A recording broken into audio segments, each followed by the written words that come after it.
Bem, com muito prazer recebendo o Dr. Gonzalo Vecina. Quem nos acompanha já o conhece, sabemos que ele foi o primeiro presidente da Anvisa, foi secretário municipal de saúde, entre outras funções públicas, né? Presidente, professor da Faculdade de Saúde Pública da Universidade de São Paulo, e etc, etc, etc. Agradeço muito o Dr. Vecina ter aceito novamente o meu convite. E, doutor Vecina, é aquela tragédia. Eu acho que, pelo jeito, nós vamos passar 2021 inteiro, por incrível que pareça, parece que 2021 é 2020 parte 2. Né? Nós não saímos do mesmo lugar. Então, a pergunta primeiro que eu faço para o senhor é um caso terrível, que certamente será, no futuro, muitos trabalhos de pesquisa, e até na minha área, na área da história. O que aconteceu em Manaus? Como explicar a tragédia de Manaus? Bom, sobre certos aspectos, ela era uma tragédia anunciada e, infelizmente, aconteceu, né?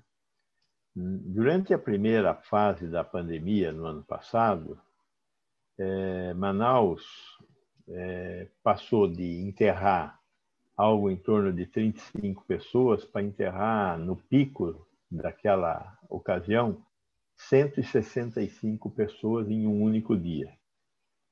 Desta vez, no pico que aconteceu na semana retrasada, na quinta-feira, eles enterraram 185 pessoas.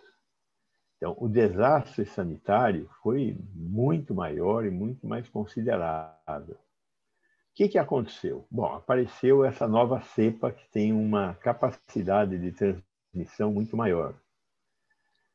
Além dela ter essa capacidade de transmissão muito maior, nós ainda vamos ter que estudar muito para ver o que aconteceu lá, para ver se não teve muitos casos de reincidência. Gente que já teve a doença e teve a doença de novo com essa nova cepa. Aparentemente, a nova cepa só é mais transmissível, mas ela não engana a imunidade de quem ainda tem imunidade. Por isso, a questão das vacinas, por exemplo, ela não traz nenhuma preocupação adicional. Agora, de fato, a governabilidade, a governança do Amazonas falhou. O governador tinha preparado um conjunto lá de decretos impondo algo próximo de um lockdown. Não era um lockdown, mas era algo próximo de um lockdown. Os comerciantes saíram à rua, disseram que nem sonhando, não sei o quê, não sei quanto. O que aconteceu? Ele voltou atrás. Manaus é uma cidade paupérrima. Provavelmente é uma das cidades mais pobres que a gente tem no Brasil. A gente não percebe tanto a pobreza de Manaus, porque tem menos fome em Manaus do que tem, sei lá, no Nordeste. Talvez porque tem o rio, tem água, tem o movimento extrativista, enfim. Você consegue eliminar um pouco uma parte do componente fome dessa história, mas é uma cidade muito pobre. O norte é mais pobre do que o nordeste, apesar de que a gente nem sempre percebe isso. E a característica da onde existe muita pobreza é a informalidade. Então, muito emprego informal. E a informalidade exige que as pessoas busquem migalhas na sociedade para se alimentar. Né? Quando a sociedade formal para, por causa da epidemia, a sociedade informal sofre muito mais. A desigualdade é muito poderosa nesse sentido. E aí as pessoas têm que sair na rua e têm que brigar na rua pelo pão nosso de cada dia. E é isso que gera Manaus ter sido um foco tão importante e agora continuar sendo um foco importante. Nesse momento em que nós tivemos um aumento da contaminação, basicamente ocorrida graças a um aumento da exposição das pessoas às condições que levam a gente a ter a doença. Né? E esse é um componente. O outro componente é o componente da rede assistencial de Manaus, que é uma rede assistencial fraca, né? Pequena para as necessidades do Amazonas, porque Manaus é a única cidade do Amazonas que tem uma rede um pouco mais desenvolvida, e tudo acaba confluindo para lá. Né? A gente, durante a primeira fase da doença, em algumas cidades se tentou instaurar lá o mínimo de capacidade de intervir em casos mais graves, né? Em Tabatinga, em São Gabriel da Cachoeira, em outras cidades lá. Nós tivemos, quando eu digo nós, é o Todos pela Saúde, que tinha aquela doação do Banco Itaú.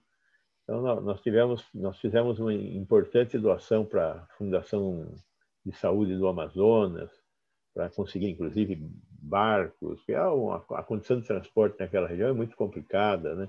Torpedos de oxigênio, mas não foi suficiente. E aí veio a questão do aumento muito grande do consumo de oxigênio, que era uma coisa que ninguém esperava que fosse acontecer. Aumentar o consumo, sim, mas a White Martins não ter capacidade para atender Manaus. O Brasil tem uma situação muito singular, né? O oxigênio é um bem fundamental para a assistência médica e para uma série de outras indústrias, principalmente metalúrgica, etc., precisa de oxigênio para queimar e os altofornos, né? E a indústria de oxigênio, ela vive, óbvio, da atividade industrial e ela ganha dinheiro também com gases medicinais, mas é muito menos, mas ganha dinheiro. No Brasil, temos 4 empresas que fornecem oxigênio medicinal, apenas 4. 3 multinacionais e uma empresa de capital nacional, a Indústria Brasileira de Gases, a IBG.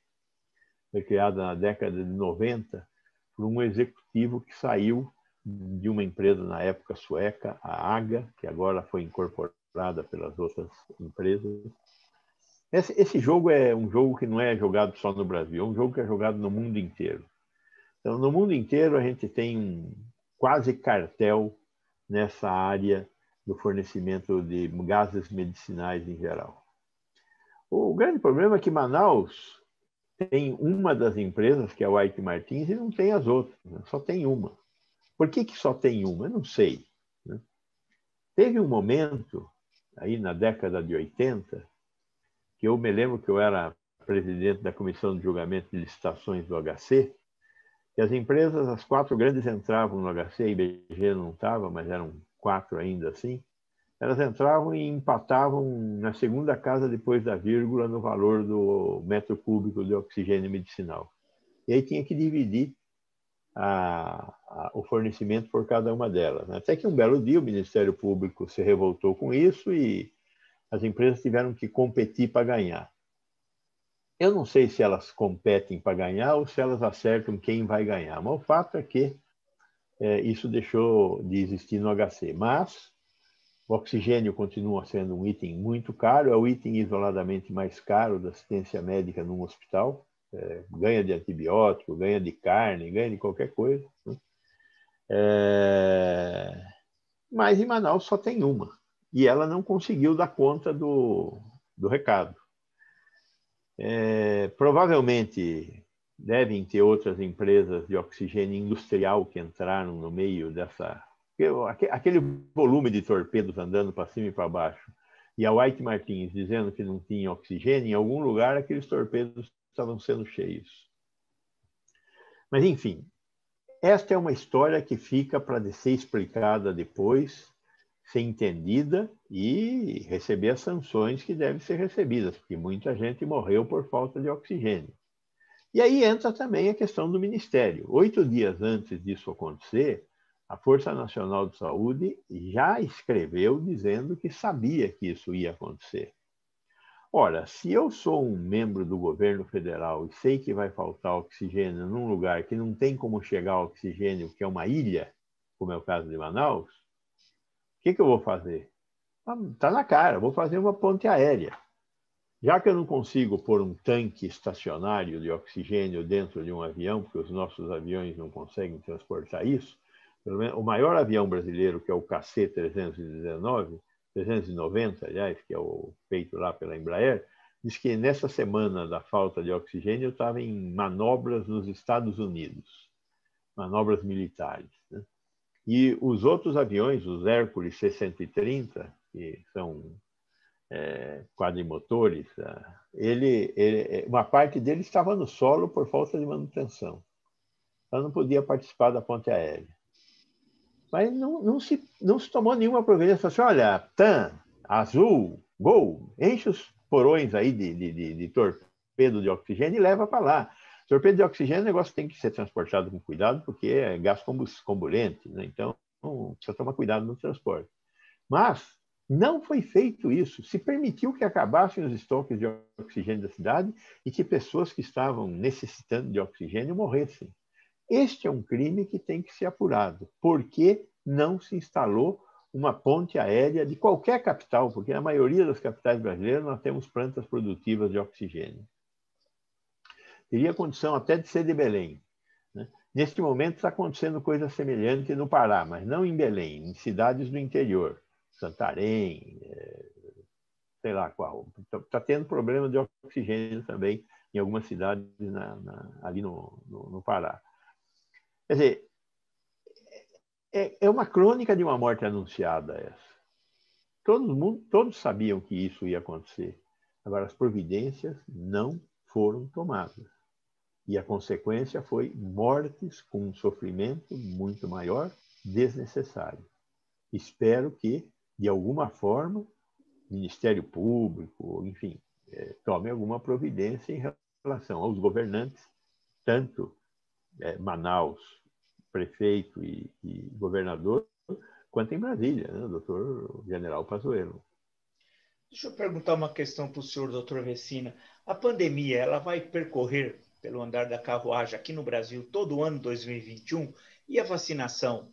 Quando é que vai ocorrer? Quer dizer, porque sem uma vacinação em massa, dizem não há possibilidade de voltar paulatinamente à vida normal e ter uma recuperação econômica.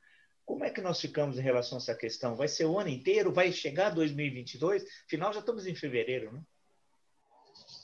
Essa é uma pergunta que tem uma parte da resposta que é interessante e outra parte da resposta que é complicada. A parte interessante é o seguinte: o acordo que a Fiocruz fez garante ao Brasil 250 milhões de doses de vacina. 250 milhões de doses de vacina. 210 milhões de doses de vacina. 210. Com o Butantan, 140 milhões. Então, o Butantan tem 140 milhões de doses da Sinovac, embaladas, envasadas no Brasil e produzidas no Brasil, ao longo de 2021. A Fiocruz, 210 milhões de doses, recebidas prontas, envasadas e produzidas no Brasil. Esse foi o contrato feito com as duas empresas, AstraZeneca e Sinovac. Agora, teve esse problema diplomático com a China. As fábricas que produzem os dois produtos ficam na China. Apesar da AstraZeneca ser uma empresa inglesa, a fábrica dela fica na China. E a Sinovac fica na China. Aí tinha um fluxo de chegada de matéria-prima para envasar, para distribuir. Rompeu-se esse fluxo. Por que rompeu-se esse fluxo? Problemas burocráticos na China. Por que temos problemas burocráticos na China? Veja bem, quem sabe seja porque o filho do presidente falou não sei o quê. Será que é isso? Será que é porque nós dissemos que nós não queremos comprar o 5G deles? Ou seja, se você não quer comprar o meu 5G, eu não quero vender para você a minha vacina. Não sei se é isso. O fato é que nós recebemos um choque com atraso das entregas da matéria-prima para a Fundação Oswaldo Cruz e para o Butantan. Diz que agora vai normalizar. Se normalizar, bom, fantástico. Se não normalizar e a gente continuar nesse sofrimento, nós não temos outra vacina. O Ministério da Saúde não comprou uma dose de vacina. Quem comprou vacina foi a Fundação Oswaldo Cruz, por sua vontade própria, e o Butantan, por sua vontade própria. Quem paga a vacina no Brasil? Não há dúvida sobre isso, é o Ministério da Saúde. 100% das vacinas do Plano Nacional de Imunizações é paga pelo dinheiro do Ministério da Saúde e tem que continuar sendo assim. Então, essa história da vacina do Dória, a vacina do Bolsonaro, é a vacina do povo brasileiro. Quem paga são os nossos impostos. Ponto. Toda vacina que o Butantan comprar, de qualquer tipo, é federal, do Ministério da Saúde, que vai ser usada nos estados e nos municípios. Não tem essa conversa. Essa doideira. Ah, olha, tem aqui mais 50 milhões de vacinas. Vocês vão comprar, não vão comprar? Tem que comprar, não tem saída. É o Ministério da Saúde que é responsável por isso e não tem outra conversa. Fica esse jogo em que só nós sofremos. Eles estão se divertindo. Né? Quando eu digo eles, eu, de forma inadequada, estou envolvendo o Butantan e a Fiocruz nisso, porque eles estão jogando o jogo no escurinho. Tem que jogar esse jogo no claro. Não pode ter medo dos burocratas do Ministério da Saúde, porque a sociedade brasileira está com eles. Mas eu quero saber qual é o cronograma de entregas da vacina da Butantan, cronograma de entregas da vacina da Fiocruz, quando fica pronta a fábrica para produzir o IFA aqui no Brasil, das duas empresas.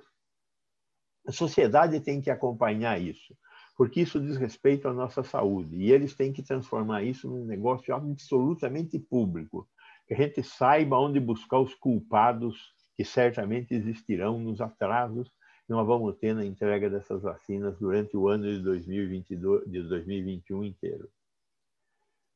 Até o começo dessa crise diplomática, em fevereiro ia ter vacina entregue. Agora, fevereiro, talvez tenha do Butantan, da Fiocruz não vai ter. O combinado agora, aparentemente, é que entre Butantan e Fiocruz, a partir de março, é o que eles dizem. Nós vamos ter 30 milhões de vacinas das duas empresas. Cada um vai fabricar 15. É em base ainda, depois do segundo semestre, que tem fabricação. Se eles entregarem 30 milhões de doses por mês, seguidinho, até o final do ano, nós vamos ter 10 meses de 30 milhões de doses. Dá 300 milhões de doses. Nós precisamos de 320 milhões de doses para vacinar todo o Brasil. É 160 milhões de brasileiros com mais de 18 anos que serão os vacinados. Com 2 doses, 160, 320 milhões. Tem 350 para entregar, mais 10 milhões, 30 milhões por mês, 10 meses. Neste ano vão entregar 300 milhões. Vai sobrar 50 milhões para o ano que vem. Ou seja, vai ficar faltando gente para vacinar em 2022. Se tudo acontecer desse jeito, se houver essa transparência, se o Ministério da Saúde pegar as vacinas que Butantan e Fiocruz vai entregar para ele e distribuírem para os estados e municípios, e os municípios usarem para vacinar as pessoas. Tem um monte de ceia aí no meio. Agora, é fundamental que pessoas como você, que têm acesso e difundem informação, que essas informações sejam difundidas, que se transformem em patrimônio da sociedade brasileira e que a sociedade brigue por essas informações. Para que a Fundação Butantan, que a Fiocruz e o Butantan cumpram a sua parte, que o Ministério cumpra a sua parte, e que os municípios e os estados vacinem as pessoas com a chegada das doses. Doutor Vecina, nesse caso, pelo quadro que o senhor desenhou, quer dizer, não há um cronograma nem do recebimento efetivo das vacinas.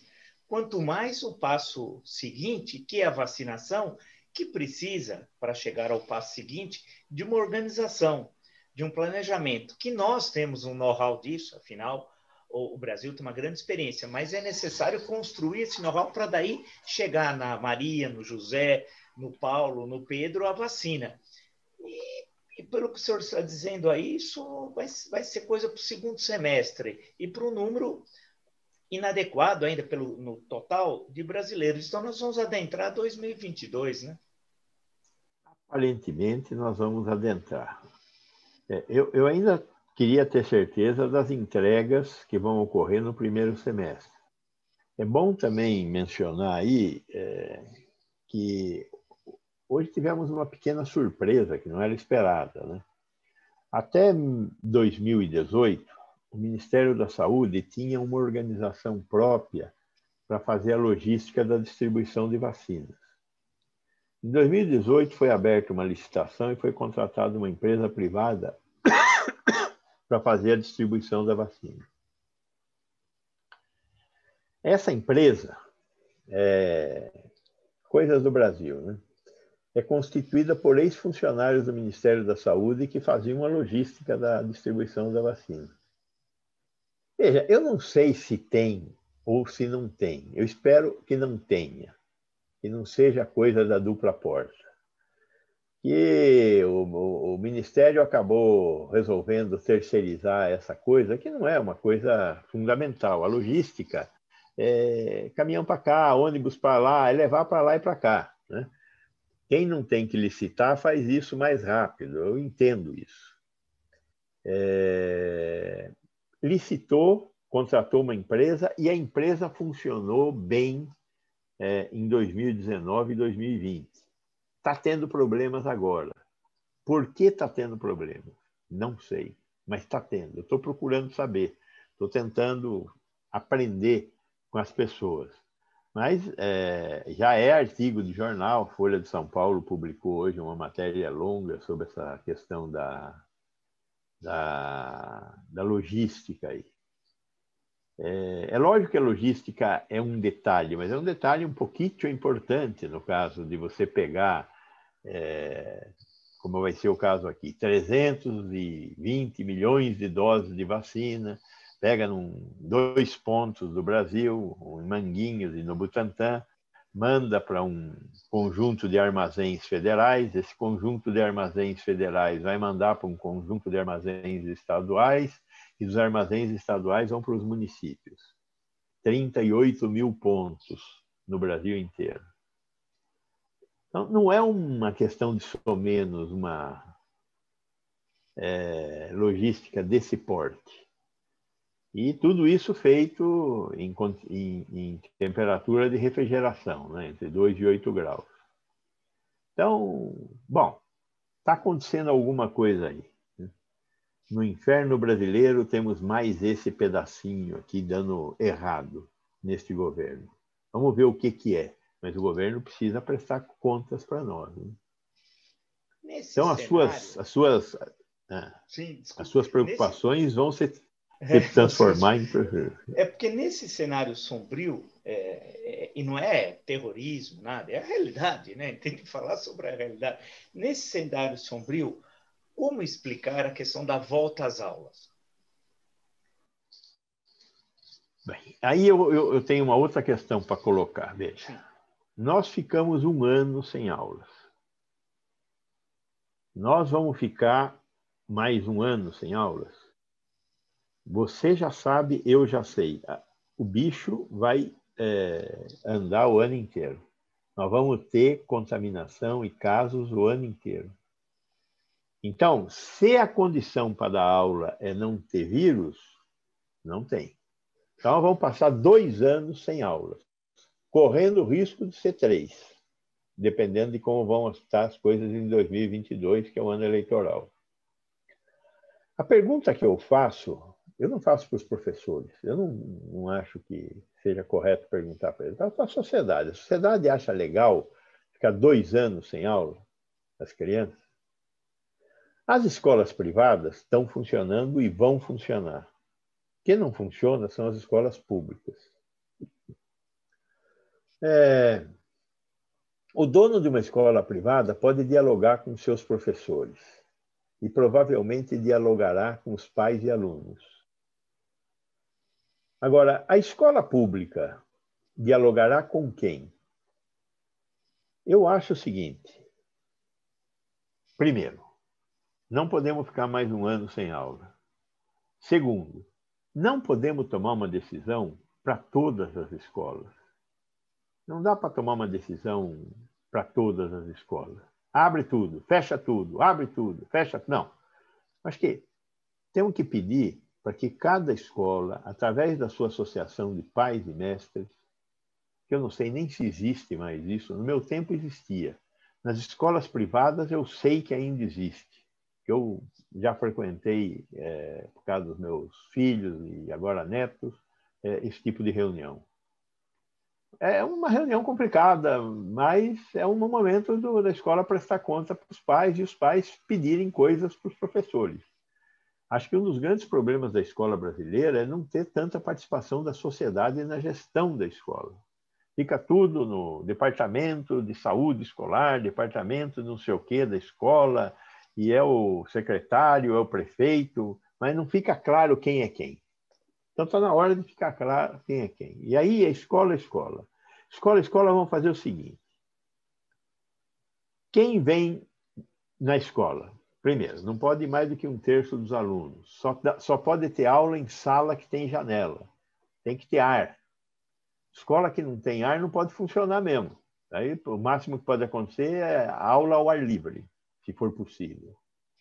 Se não tiver segurança, não pode.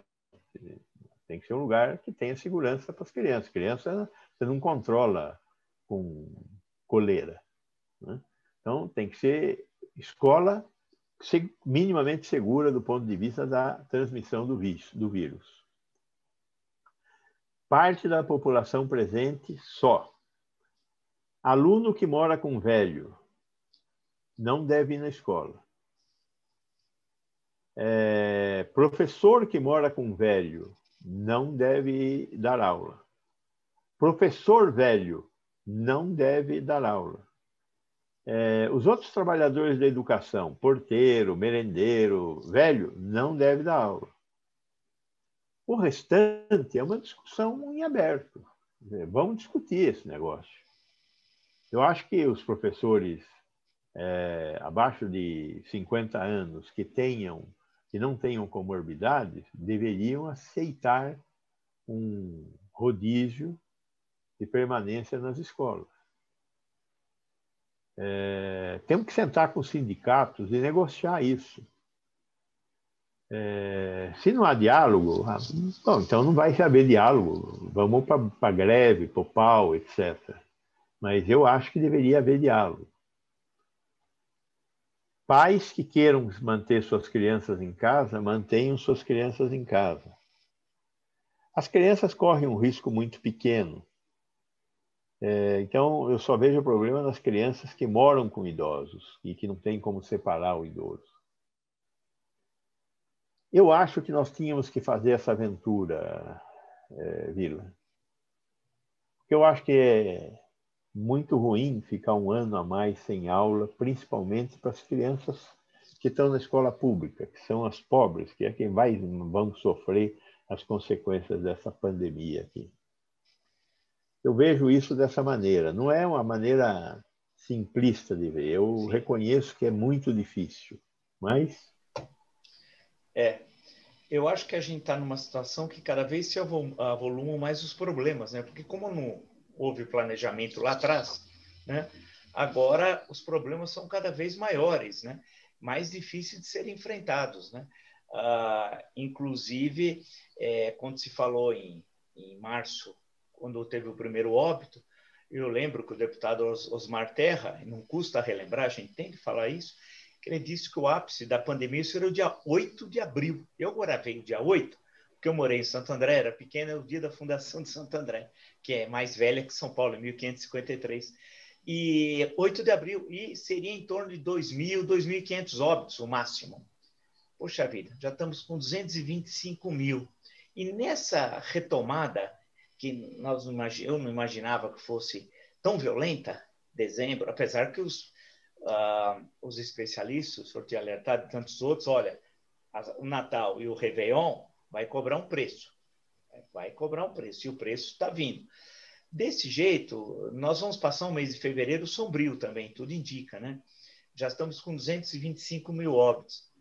Então, nós podemos ter uma conjunção, doutor Vecini, isso eu queria pegar como uma última questão, de média de 1.000 mortos por dia, sempre mantendo essa média, uma paralisia econômica, porque não há país que funcione dessa forma, as escolas, algumas abertas, outras fechadas, a população temerosa, as pessoas com muito medo, tem gente que já está completando, né, um ano sem sair de casa, né, especialmente os mais idosos.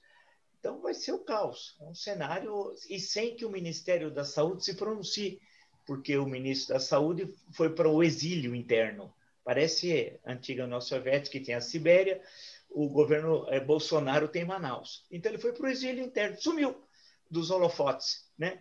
E ficou sem ninguém. Aperte os cintos que o ministro sumiu. Então, e aí? O que poderá ser a curto prazo na leitura do senhor esse trimestre, fevereiro e março, para concluir o mês de janeiro? Eu acho que nós vamos ter um crescimento no número de casos. Primeiro, porque as pessoas se sentem em férias. Segundo, porque os governos não estão tomando uma posição em relação a isso, né? Veja o que foi Santos e Palmeiras. Com todo respeito aos palmeirenses e aos santistas, não era hora de fazer aglomerações.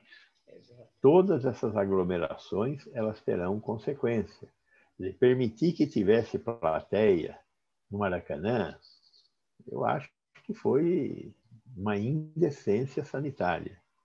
Mas o governador do Rio resolveu tomar essa decisão e teve plateia.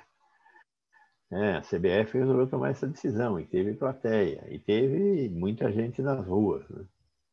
Então, enquanto houver gente nas ruas, não tem segredo. Não é mágica, não é uma maldição. Tem gente na rua, vai ter encontros com o vírus, ponto. O vírus é um vírus de transmissão aérea.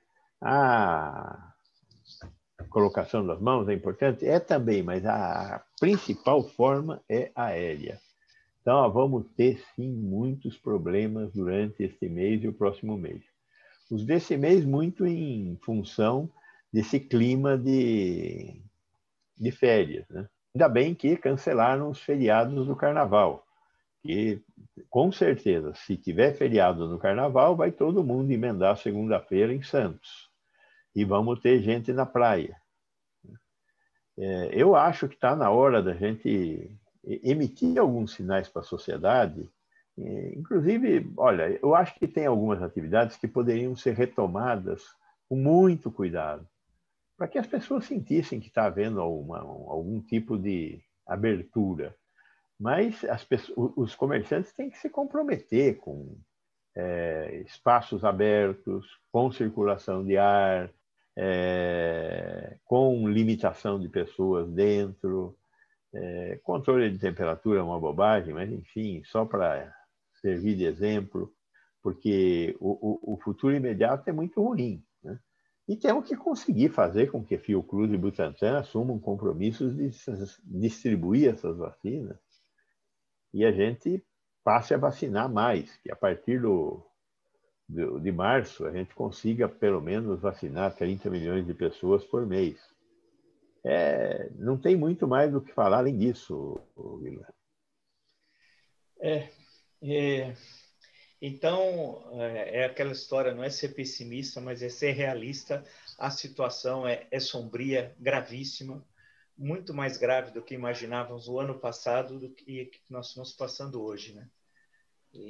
É por causa das novas cepas. As novas cepas, se elas disseminarem pelo país todo, principalmente a cepa de Manaus, se ela se disseminar pelo país todo, como ela tem uma transmissibilidade mais rápida, ela vai garantir mais casos. E o problema não é só as cepas que nós temos, é as cepas que virão. Porque conforme eu tenho mais casos, eu certamente vou ter mais mutações. É natural ter mais mutações, não é nenhuma surpresa isso. Então, nós vamos ter mais mutações, vamos ter mais casos, e isso vai ser muito ruim. E pior, né? Alguma dessas cepas pode trazer a tragédia de um vírus resistente às vacinas que nós já criamos. Aí é que mora o perigo maior ainda, né, doutor? Puxa. Bem, doutor Gonzalo Vecina, agradeço muito o senhor ter me atendido. Realmente vivemos um momento terrível, né? Sombrio. Vamos voltar a conversar, né? Vamos esperar que seja um momento um pouco melhor, né? Que nós já tenhamos notícia de um PNI tudo funcionando, uma boa logística na área das vacinas, milhões já sendo vacinados, e a gente olhando lá no final já tem um ponto de falar, não, a partir de outubro, novembro, a situação vai melhorar, tal. E aí vamos conviver, porque afinal o vírus não vai sumir, né? Ele vai sempre se manter mais próximo a zero, tal, para a gente poder ter uma vida, se não for normal, relativamente normal, né? A gente fala meio brincando essas coisas, mas depende da gente. Exato. Cada um de nós. Sim, é verdade. Bem, doutor Vecina, muito obrigado então, e vamos ver, nos encontrar uma próxima vez, lá também no Jornal da Cultura, que é sempre agradável dividir a bancada com o senhor, Claro. ou aqui no meu canal. Muito Obrigado. obrigado então. Obrigado a você também, muito agradável dividir com você, Vila. Muito obrigado, boa noite e aos seus assistentes também. Tá legal, obrigado.